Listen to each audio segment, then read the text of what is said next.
الحمد لله رب العالمين، والصلاة والسلام على رسوله الكريم. أما بعد، رئيس الحفلة المبجل وإخواني الأحبة، هذه نعمة من الله عظيمة أكرم بها الله المسلمين، أنهم يتمتعون ب50 دولة مستقلة تحتوي على أكبر بقاع العالم، وتتمتع بكثير من نعم الله وخصائصه، وعدد الناس فيها يزداد على مئات ملايين.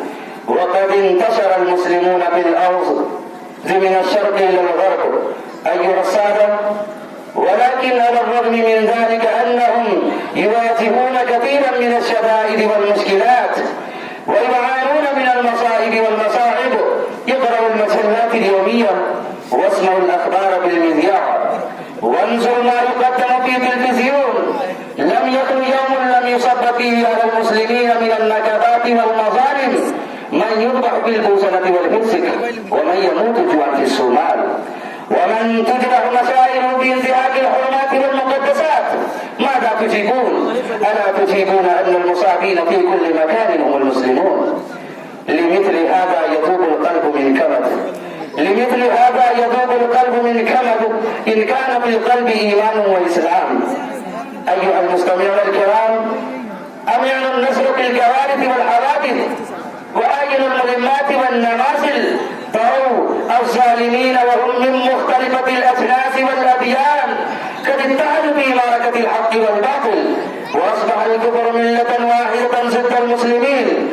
واتفق يهود إسرائيل وعنابك الهند ونصارى البوصلة على كلمة واحدة، ألا وهي إتباع نور الله ومصباح الإسلام وتخلية الأرض من المسلمين، لأن المسلمين هم الذين يحملون دعوة التوحيد، والكفرة لا يرسون أبدا بازدهارها وتطورها، لأنها تقضي على معتقداتهم الفاسدة ومزعوماتهم الباطلة.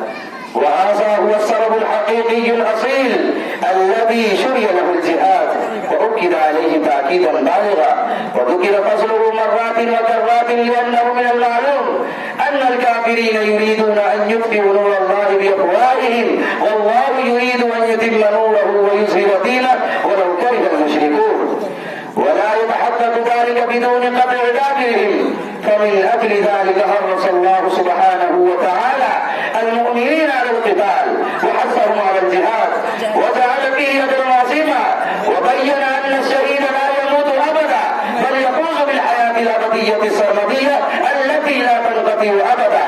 وسهل لهم تضحية الأنفس والأموال حينما وعدهم التمكين والنصر والاستخلاف في الأرض، وجعل لهم التضحيات بالنفس والمال تجارة رابحة، فقال: يا أيها الذين آمنوا هل أدلكم على تجارة تنجيكم من عذاب أليم تؤمنون بالله ورسوله وتجاهدون في سبيل الله بأموالكم وأنفسكم خير لكم إن كنتم تعلمون.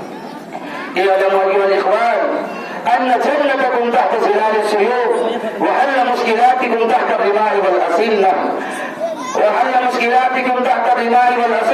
واعلموا أنكم إذا تكاثرتم في هذا تذهب ريحكم وصرتم عطرا بعد عين، لا قدر الله ذلك. أكتفي بهذه